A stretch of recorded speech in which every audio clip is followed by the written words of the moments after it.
The Sea Wolf by Jack London. Chapter 3. Wolf Larsen ceased swearing as suddenly as he'd begun. He relighted his cigar and glanced around. His eyes chanced upon the cook. "Well, Cookie," he began with a suaveness that was cold and of the temper of steel. "Yes, sir," the cook eagerly interpolated with appeasing and apologetic servility. "Don't you think you've stretched that neck of yours just about enough? It's unhealthy, you know. The mate's gone, so I can't afford to lose you too. You must be very, very careful of your health, Cookie. Understand?" This last word, in striking contrast with the smoothness of his previous utterance, snapped like the lash of a whip. The cook quailed under it. "Yes, sir," was his meek reply, as the offending head disappeared into the galley. At this sweeping rebuke, which the cook had only pointed, the rest of the crew became uninterested, and fell to work at one task or another. A number of men, however, who were lounging about in the companionway between the galley and the hatch, and who did not seem to be sailors, continued talking in low tones to one another. These, I afterwards learned, were the hunters, the men who shot the seals, and a very superior breed to the common sailor folk. "Johansen!" Wolf Larsen called out. A sailor stepped forward obediently. "Get your palm and needle and sew the beggar up. You'll find some canvas in the sailor lock. Make it do." "What'll you put on his feet, sir?" the man asked after the customary, "Aye, aye, sir." "We'll see to that," Wolf Larsen answered, and elevated his voice in a call. "Cookie!" Thomas McGridge popped out of the galley like a jack-in-the-box. "Go below and fill a sack with coal." "Any of you fellows got a Bible or a prayer book?" was the captain's next demand, this time of the hunters lounging about the companionway. They shook their heads, and someone made a jocular remark which I did not catch, but which raised a general laugh. Wolf Larsen made the same demand of the sailors. Bibles and prayer books seemed scarce articles, but one of the men volunteered to pursue the quest amongst the watch below, returning in a minute with information that there were none. The captain shrugged his shoulders. "Then we'll drop him over without any palavering, unless our clerical-looking castaway has the burial service at sea by heart." By this time he had swung fully around and was facing me. "You're a preacher, aren't you?" he asked. The hunters, there were 6 of them to a man, turned and regarded me. I was painfully aware of my likeness to a scarecrow. A laugh went up at my appearance, a laugh that was not lessened or softened by the dead man stretched and grinning on the deck before us, a laugh that was as rough and harsh and frank as the sea itself, that arose out of coarse feelings and blunted sensibilities, from natures that knew neither courtesy nor gentleness. Wolf Larsen did not laugh, though his gray eyes lighted with a slight glint of amusement, and in that moment, having stepped forward quite close to him, I received my first impression of the man himself, of the man as apart from the body and from the torrent of blasphemy I had heard him spew forth. The face, with large features and strong lines, of the square order, yet filled out, was apparently massive at first sight, but again, as with the body, the massiveness seemed to vanish, and a conviction to grow of a tremendous and excessive mental or spiritual strength that lay behind, sleeping in the depths of his being. The jaw, the chin, the brow rising to a goodly height and swelling heavily above the eyes, these, while strong in themselves, unusually strong, seemed to speak of an immense vigor or virility of the spirit that lay behind and beyond and out of sight. There was no sounding such a spirit, no measuring, no determining the metes and bounds, nor neatly classifying in some pigeonhole with others of similar type. The eyes, and it was my destiny to know them well, were large and handsome, wide apart as the true artist's eyes are wide, sheltered under a heavy brow and arched over by thick black eyebrows. The eyes themselves were of that baffling protein gray which is never twice the same, which runs through many shades and colorings like intershot silk in sunshine, which is gray, dark and light, and greenish-gray, and sometimes the color of azure of the deep sea. They were eyes that masked the soul with 1,000 guises, and that sometimes opened at rare moments, and allowed it to rush up as though it were about to fare forth nakedly into the world on some wonderful adventure. Eyes that could brood with the hopeless somberness of laden seas, that could snap and crackle, points of fire like those which sparkle from the whirling sword, that could grow chill as the Arctic landscape, and yet again, that could warm and soften, and be all a dance with love lights, intense and masculine, luring and compelling, which at the same time fascinate and dominate women till they surrender in the gladness of joy and the relief of sacrifice. But to return, I told him that, unhappily for the burial service, I was not a preacher, when he sharply demanded, "What do you do for a living?" I confess I had never had such a question asked of me before, nor had I ever canvassed it. I was quite taken aback, and before I could find myself had sillily stammered, I am a gentleman." His lip curled in a swift sneer. "I have worked. I do work," I cried impetuously, as though he were my judge and I required vindication, and at the same time very much aware of my errant idiocy in discussing the subject at all. "For your living?"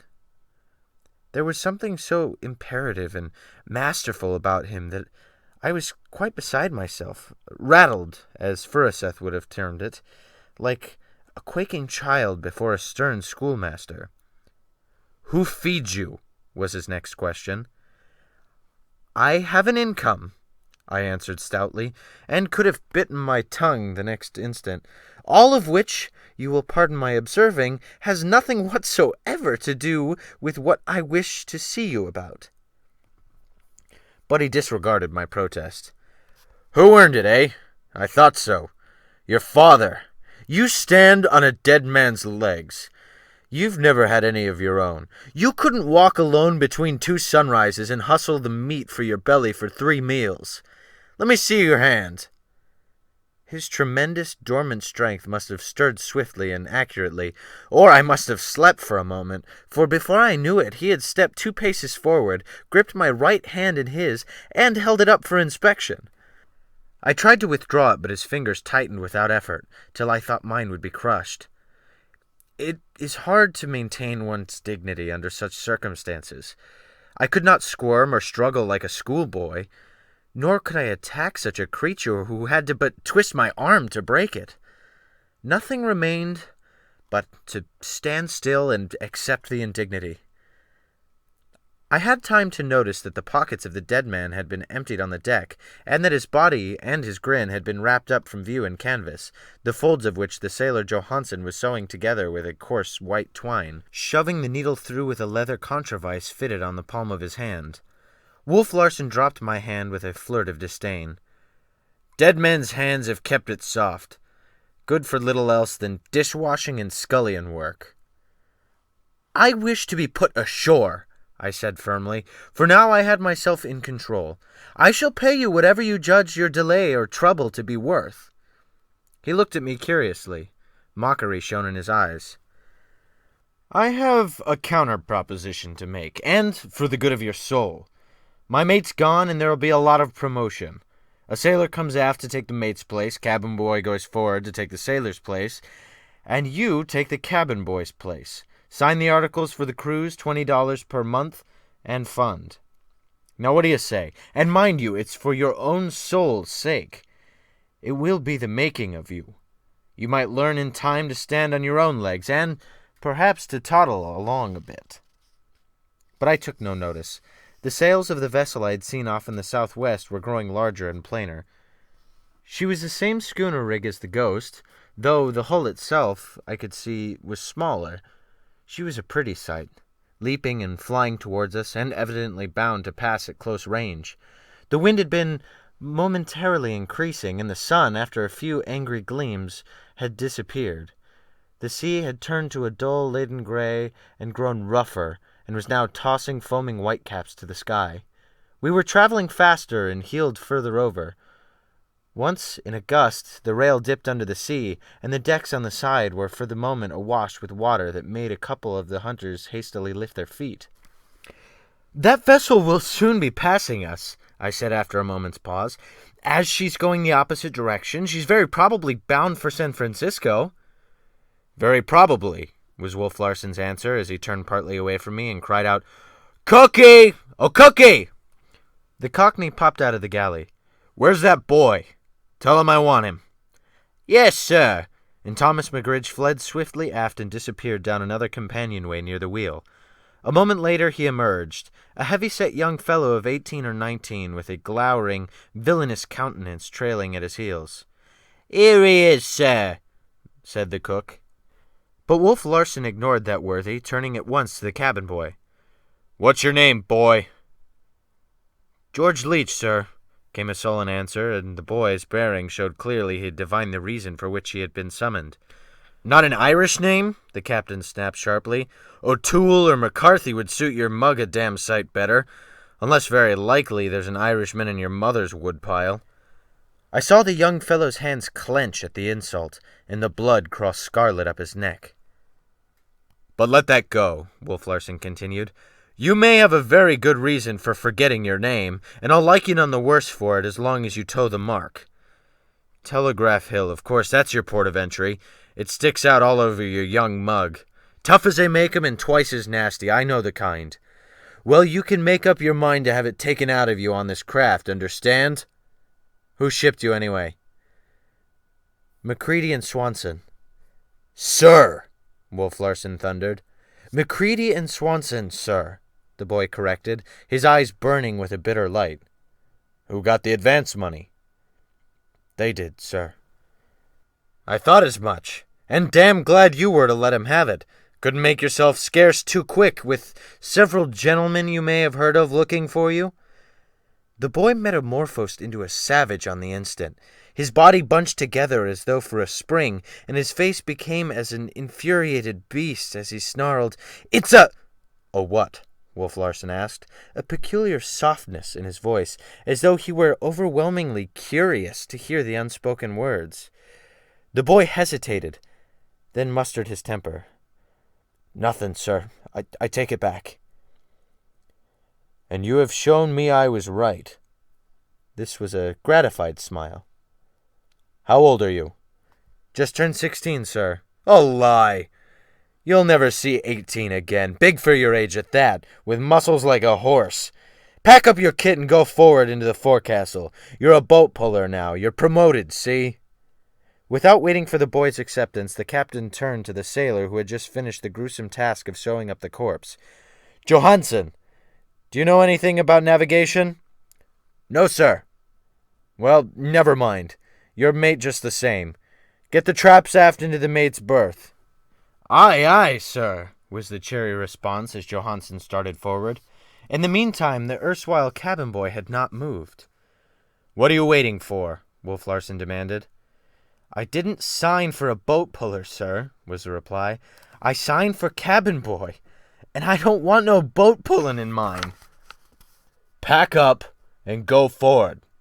This time Wolf Larsen's command was thrillingly imperative. The boy glowered sullenly and refused to move. Then came another stirring of Wolf Larsen's tremendous strength. It was utterly unexpected, and it was over and done with between the ticks of 2 seconds. He had sprung fully 6 feet across the deck and driven his fist into the other's stomach. At the same moment, as though I had been struck myself, I felt a sickening shock in the pit of my stomach. I instance this to show the sensitiveness of my nervous organization at the time and how unused I was to spectacles of brutality. The cabin boy, and he weighed 165 pounds at the very least, crumpled up. His body wrapped limply around the fist like a wet rag about a stick. He lifted into the air, described a short curve, and struck the deck alongside the corpse on his head and shoulder, where he lay and writhed about in agony. "Well," Larsen asked of me, "have you made up your mind?" I had glanced occasionally at the approaching schooner, and it was now almost abreast of us, no more than a couple 100 yards away. It was a very trim and neat little craft. I could see a large black number on one of its sails. and I had seen pictures of pilot boats. "What vessel is that?" I asked. "The pilot boat Lady Mine," Wolf Larsen answered grimly. "Got rid of her pilots and running into San Francisco. She'll be there in 5 or 6 hours with this wind." "Will you please signal again, then, so that I may be put ashore?" "Sorry, but I've lost my signal book overboard," he remarked, and a group of hunters grinned. I debated for a moment, looked him squarely in the eyes. I had seen the frightful treatment of the cabin boy, and knew that I should very probably receive the same, if not worse. As I say, I debated with myself, and then I did what I consider the bravest act of my life. I ran to the side, waving my arms and shouting, "Lady Mine, ahoy! Take me ashore! $1,000 if you take me ashore!" I waited, watched 2 men who stood on the wheel, one of them steering, and the other was lifting a megaphone to his lips. I did not turn my head, though I expected every moment a killing blow from the human brute behind me. At last, after what seemed centuries, unable longer to stand the strain, I looked around. He had not moved. He was standing in the same position, swaying easily to the roll of the ship and lighting a fresh cigar. "What is the matter? Anything wrong?" This was the cry from the Lady Mine. "Yes!" I shouted at the top of my lungs. "Life or death! $1,000 if you take me ashore!" "Too much Frisco Tanglefoot for the health of my crew," Wolf Larsen shouted after. "This one," indicating to me with his thumb, "fancies sea serpents and monkeys just now." The men on the Lady Mine laughed back through the megaphone. The pilot boat plunged past. "Give 'em hell for me," came a final cry, and the 2 men waved their arms farewell. I leaned despairingly over the rail, watched the trim little schooner swiftly increasing the bleak sweep of ocean between us, and she would probably be in San Francisco in 5 or 6 hours. My head seemed bursting. There was an ache in my throat as though my heart were up in it. A curling wave struck the side and splashed salt spray on my lips. The wind puffed strongly, and the Ghost heeled over, burying her lee rail. I could hear the water rushing down upon the deck. When I turned around a moment later, I saw the cabin boy staggering to his feet. His face was ghastly white, twitching with suppressed pain. He looked very sick. "Well, Leech, are you going forward?" Wolf Larsen asked. "Yes, sir," came the answer of spirit cowed. "And you?" I was asked. "I'll give you 1,000, I begun, but was interrupted. "Stow that! Are you going to take up your duties as cabin boy, or do I have to take you in hand?" What was I to do? To be brutally beaten, to be killed, perhaps, would not help my case. I looked steadily into the cruel gray eyes. They might have been granite for all the light and warmth of human soul they contained. One may see the soul stir in some men's eyes, but his were bleak and cold and gray as the sea itself. "Well?" "Yes," I said. "Say yes, sir." "Yes, sir," I corrected. "What's your name?" "Van Weyden, sir." "First name?" "Humphrey, sir. Humphrey Van Weyden." "Age?" 35, sir." "That'll do. Go to the cook and learn your duties." And thus it was that I passed into a state of involuntary servitude to Wolf Larsen. He was stronger than I, that was all. But it was very unreal at the time. It was no less unreal now that I look back upon it. It will always be to me a monstrous, inconceivable thing, a horrible nightmare. "Hold on, don't go yet." I stopped obediently in the walk towards the galley. "Johansen, call all hands. Now that we've everything cleared up, we'll have a funeral and get the decks cleared of useless lumber." While Johansen was summoning the watch below, a couple of sailors under the captain's directions laid the canvas-swathed corpse upon a hatch cover. On either side of the deck, against the rail and bottoms up, were lashed a number of small boats. Several men picked up the hatch cover with the ghastly freight, carried it to the lee side, and rested it on the boats, the feet pointing overboard. To the feet was attached a sack of coal which the cook had fetched. I had always conceived a burial at sea to be a very solemn and awe-inspiring event, but I was quickly disillusioned, by this burial at any rate. One of the hunters, a little dark-eyed man who his mates called Smoke, was telling stories liberally intersprinkled with oaths and obscenities, and every minute or so a group of hunters gave mouth to a laughter that sounded to me like a wolf chorus or barking of hellhounds. The sailors trooped noisily aft, some of the watch below rubbing the sleep from their eyes, and talked in low tones together. There was an ominous and worried expression on their faces. It was evident that they did not like the outlook of a voyage under such a captain and begun so inauspiciously. From time to time they stole glances at Wolf Larsen, and I could see that they were apprehensive of the man. He stepped up to the hatch cover, and all caps came off. I ran my eyes over them. 20 men all told, 22 including the man at the wheel and myself. I was pardonably curious in my survey, for it appeared my fate to be pent up with them on this miniature floating world, for I knew not how many weeks or months.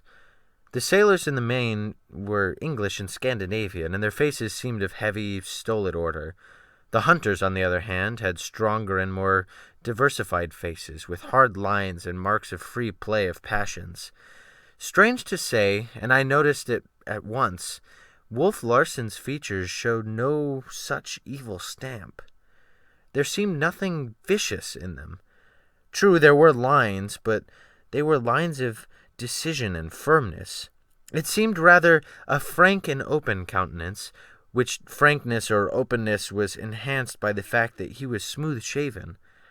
I could hardly believe, until the next incident occurred, that it was the face of a man who could behave as he had behaved to the cabin boy. At this moment, as he opened his mouth to speak, puff after puff struck the schooner and pressed her on her side. The wind shrieked a wild song through the rigging. Some of the hunters glanced anxiously aloft. The lee rail, where the dead man lay, was buried in the sea, and as the schooner lifted and righted, the water swept across the deck, wetting us above our shoe-tops. A shower of rain drove down upon us, each drop stinging like a hailstone. As it passed, Wolf Larsen began to speak, the bareheaded men swaying in union to the heave and lunge of the deck. "I only remember one part of the service," he said, "and that is, 'And the body shall be cast in the sea.' So cast it in." He ceased speaking. The men holding the hatch cover seemed perplexed, puzzled no doubt by the briefness of the ceremony. He burst upon them in a fury. "Lift up that end there, damn you! What the hell's the matter with you?" They elevated the end of the hatch cover with a pitiful haste, and, like a dog flung overside, the dead man slid feet first into the sea. The coal at his feet dragged him down. He was gone. "Johansen," Wolf Larsen said briskly to the new mate, "keep all hands on deck now that they're here. Get in the topsail and jib and make a good job of it. We're in for a sou'easter. Better reef and jib the mainsail, too, while you're about it." In a moment the decks were in commotion, Johansen bellowing orders and the men pulling or letting go of ropes in various sorts, all naturally confusing to a landsman such as myself, but it was the heartlessness of it that especially struck me. The dead man was an episode that was past, an incident that was dropped in a canvas covering with a sack of coal, while the ship sped along and her work went on. Nobody had been affected. The hunters were laughing at a fresh story of Smoke's, the men pulling the hauling and 2 of them climbing aloft. Wolf Larsen was studying the clouds in the sky, and the dead man, dying obscenely, buried sordidly, and sinking down, down. Then it was the cruelty of the sea, its relentlessness and awfulness rushed upon me. Life had become cheap and tawdry, a beastly and inarticulate thing, a soulless stirring of the ooze and slime. I held on to the weather rail, close by the shrouds, and gazed across the desolate foaming waves to the low-lying fog banks that hid San Francisco and the California coast. Rain squalls were driving in between, and I could scarcely see the fog. And this strange vessel, with its terrible men, pressed under by wind and sea and ever leaping up and out, was heading away into the southwest, into the great and lonely Pacific expanse. Chapter 4. What happened to me next on the sailing schooner The Ghost, as I strove to fit into my crew environment, are matters of humiliation and pain. The cook, who was called the Doctor by the crew, Tommy by the hunters, and Cookie by Wolf Larsen, was a changed person. The difference worked in my status brought about a corresponding difference in treatment from him. Servile and fawning as he had been before, he was now domineering and bellicose. In truth, I was no longer the fine gentleman with skin soft as a lady's, but an ordinary and very worthless cabin boy.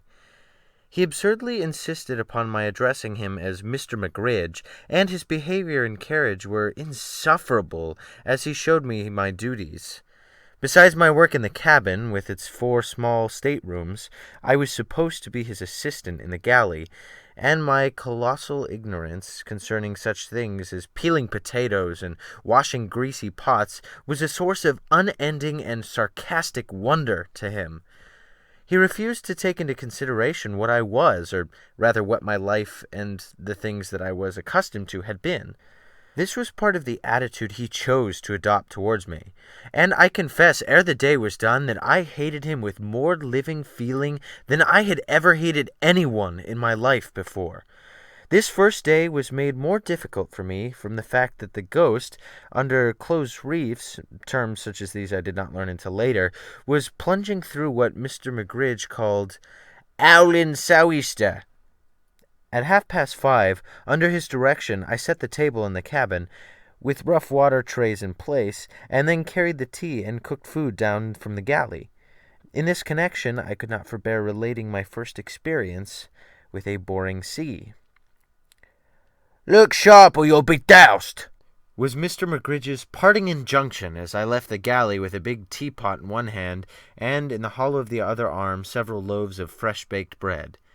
One of the hunters, a tall, loose-jointed chap named Henderson, was going aft at the time from the steerage, the name the hunters facetiously gave their midship sleeping quarters, to the cabin. Wolf Larsen was on the poop, smoking his everlasting cigar. "Here she comes! Sling a hook!" the cook cried. I stopped, for I did not know what was coming, and saw the galley door slide shut with a bang. Then I saw Henderson leaping like a madman for the main rigging, upon which he shot, on the inside, till he was many feet higher than my head. Also I saw a great wave, curling and foaming, poised far above the rail. I was directly under it. My mind did not work quickly. Everything was so new and strange. I grasped that I was in danger, but that was all. I stood still, in trepidation. Then Wolf Larsen shouted from the poop, "Grab hold something, you hump!" But it was too late. I sprang towards the rigging to which I might have clung, and was met by the descending wall of water. What happened after that was very confusing. I was beneath the water, suffocating and drowning. My feet were out from under me, and I was turning over and over, being swept along I knew not where. Several times I collided against hard objects, once striking my right knee a terrible blow. Then the flood seemed suddenly to subside, and I was breathing good air again. I had been swept against the galley and around the steerage companionway from the weather side into the lee scuppers. The pain from my knee was agonizing. I could not put my weight on it, or at least I thought I could not put my weight on it, and I felt sure that the leg was broken. But the cook was after me, shouting through the lee galley door, "Here, you! Don't take all night about it! Where's the pot? Lost overboard? Serve you bloody well right, for your neck was broke." I managed to struggle to my feet. The great teapot was still in my hand. I limped to the galley and handed it to him. But he was consuming with indignation, real or feigned. "God blimey, if you ain't a slob! What you good for anyway, I'd like to know, eh? What you good for anyway? Can't even carry a bit of tea without losing it. Now I'll have to boil some more." "And what are you snivelling about?" He burst out at me with a renewed rage. "'Cause you've hurt your poor leg, poor little mama's darling." I was not sniffling, though my face might well have been drawn and twitching from pain. But I called up all my resolution, set my teeth, and hobbled back and forth from the galley to cabin and galley to cabin without further mishap. 2 things I acquired by my accident: an injured kneecap that went undressed and from which I suffered for weary months, and the name of Hump, which Wolf Larsen had called me from the poop. Thereafter, fore and aft, I was known by no other name until the term became part of my thought process, and I identified it with myself, thought of myself as Hump, as though Hump were I and had always been I. It was no easy task waiting on the cabin table, where sat Wolf Larsen, Johansen, and the 6 hunters. The cabin was small to begin with, and to move around, as I was compelled to do, was not made easier by the schooner's violent pitching and wallowing. But what struck me most forcibly was the total lack of sympathy on the part of the men whom I served. I could feel my knee through my clothes, swelling and swelling, and I was sick and faint from the pain of it. I could catch glimpses of my face, white and ghastly, distorted with pain, in the cabin mirror. All the men must have seen my condition, but not one spoke or took notice of me, till I was almost grateful to Wolf Larsen later on. I was washing the dishes, when he said, "Don't let a little thing like that bother you. You'll get used to such things in time. It may cripple you some, but all the same you'll be learning to walk. That's what you call a paradox, isn't it?" he added. He seemed pleased when I nodded my head with the customary, "Yes, sir." "I suppose you know a bit about literary things, eh? Good. I'll have some talks with you sometime." And then, taking no further account of me, he turned his back and went up on deck. That night, when I finished an endless amount of work, I was sent to sleep in the steerage, where I made up a spare bunk. I was glad to get out of the detestable presence of the cook and be off my feet. To my surprise, my clothes had dried on me, and there seemed no indications of catching cold, either from the last soaking or from the prolonged soaking from the foundering of the Martinez. Under ordinary circumstances, after all that I had undergone, I should have been fit for bed and a trained nurse. But my knee was bothering me terribly. As was all I could make out, the kneecap seemed turned up on edge in the midst of the swelling. As I sat in my bunk examining it, the 6 hunters were all in the steerage, smoking and talking in loud voices. Henderson took a passing glance at it. "Looks nasty," he commented. "Tie a rag around it and it'll be all right." That was all. And on the land I would have been lying on the broad of my back, with a surgeon attending me, and with strict injunctions to do nothing but rest. But I must do these men justice.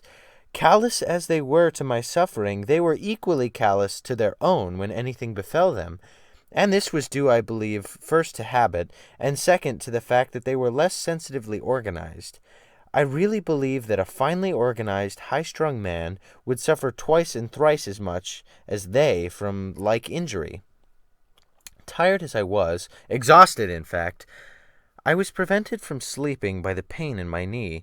It was all I could do to keep from groaning aloud. At home I should undoubtedly have given vent to my anguish, but this new and elemental environment seemed to call for a savage repression. Like the savage, the attitude of these men was stoical in great things, childish in little things. I remember, later in the voyage, seeing Carefoot, another one of the hunters, lose a finger by having it smashed to jelly, and he did not even murmur or change the expression on his face. Yet I have seen the same man time and again fly into the most outrageous passion over a trifle. He was doing it now, vociferating, bellowing, waving his arms, and cursing like a fiend, and all because of a disagreement with another hunter as to whether a seal pup knew instinctively how to swim. He held that it did, that it could swim the moment it was born. The other hunter, a Latimer, a lean, Yankee-looking fellow with shrewd, narrow-slitted eyes, held otherwise, held that the seal pup was born on the land, and for no other reason than that it could not swim. That its mother was compelled to teach it to swim, as birds were compelled to teach their nestlings how to fly. For the most part, the remaining 4 hunters leaned on the table or lay in their bunks and left the discussion to the 2 antagonists. But they were supremely interested. For every little while they ardently took sides, and sometimes all were talking at once, till their voices surged back and forth in waves of sound like mimic thunder rolls in the confined space. Childish and immaterial as the topic was, the quality of their reasoning was still more childish and immaterial. In truth, there was very little reasoning, or none at all. Their method was one of assertion, assumption, and denunciation. They proved that a seal pup could swim or not swim at birth by stating their proposition very bellicosely and then following it up with an attack on the opposing man's judgment, common sense, nationality, or past history. Rebuttal was precisely similar. I have related this in order to show the mental caliber of the men with whom I was thrown into contact. Intellectually, they were children inhabiting the physical forms of men. And they smoked, incessantly smoked, using coarse, cheap, and offensive-smelling tobacco. The air was thick and murky with the smoke of it, and this, combined with the violent movement of the ship as she struggled through the storm, would surely have made me seasick had I been a victim to that melody. As it was, it made me quite squeamish, though the nausea might have been due to the pain of my leg and exhaustion. As I lay there thinking, I naturally dwelt upon myself and my situation. It was unparalleled, undreamed of, that I, Humphrey Van Weyden, a scholar, a dilettante, if you please, in things artistic and literary, should be lying here in a Bering Sea seal-hunting schooner. Cabin boy! I had never done hard manual labor or scullion labor in my life. I had lived a placid, uneventful, sedentary existence all my days, the life of a scholar and a recluse on an assured, comfortable income. Violent life and athletic sports had never appealed to me. I had always been a bookworm, so my sisters and father had called me during my childhood. I'd gone camping but once in my life, and then I left the party almost as it started and returned to the comforts and conveniences of a roof. And here I was, with dreary and endless vistas before me of table-setting, potato-peeling, and dishwashing, and I was not strong. The doctors had always said that I had remarkable constitution, but I had never developed it or my body through exercise.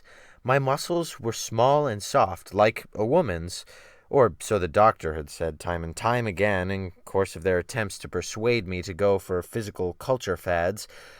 But I had preferred to use my head rather than my body, and here I was, in no fit condition for the rough life in prospect. These are merely a few of the things that went through my mind, and are related for the sake of vindicating myself in advance in the weak, helpless role that I was destined to play. But I thought also of my mother and my sisters, and pictured their grief. I was among the missing and dead of the Martinez disaster, an unrecovered body. I could see the headlines in the papers, the fellows at the University Club and the Bibelot shaking their hands and saying, "Poor chap!" And I could see Charlie Furuseth as I said goodbye to him in the morning, lounging in a dressing gown on the bepillowed window couch and delivering himself of ocular and pessimistic epigrams. And all the while, rolling, plunging, climbing the moving mountains, and following and wallowing in the foamy valleys, the schooner Ghost was fighting her way further and further into the heart of the Pacific. And I was on her. I could hear the wind above. It came to my ears as a muffled roar. Now and again feet stamped overhead. The endless creaking was going on all about me, the woodworks and the fittings groaning and squeaking and complaining in 1,000 keys. The hunters were still arguing and roaring like some semi-human amphibious breed. The air was filled with oaths and indecent expressions. I could see their faces, flushed and angry, the brutally distorted and emphasized by the sickly yellow of the sea lamps which rocked back and forth with the ship. Through dim and smoke haze, the bunks looked like the sleeping dens of animals in the menagerie. Oilskins and sea boots were hanging from the walls, and here and there rifles and shotguns rested securely in the racks. It was a sea fitting for the buccaneers and pirates of bygone years. My imagination ran, and I still could not sleep, and it was a long, long night, weary and dreary and long.